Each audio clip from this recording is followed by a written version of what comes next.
Over the winter, the volunteers at the Yeovil Railway Centre have been very busy getting ready for the new season. The centre is now open again for 2024. On the first Sunday, they had engine driver experiences,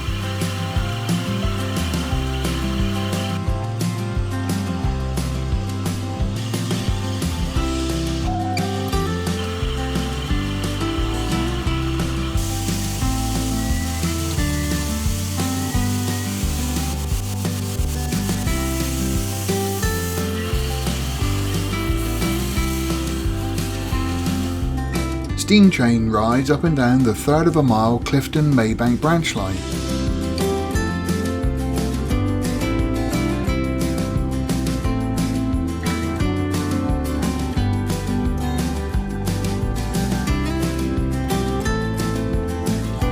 You could also see the turntable in action.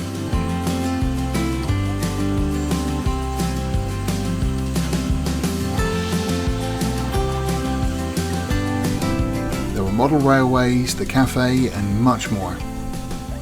People came to enjoy the family day out, and now so can you, with events and days throughout the summer. With Halloween and Santa specials planned for the winter period, check out their website or social media for this year's calendar. Come and join the fun at the Yeovil Railway Centre.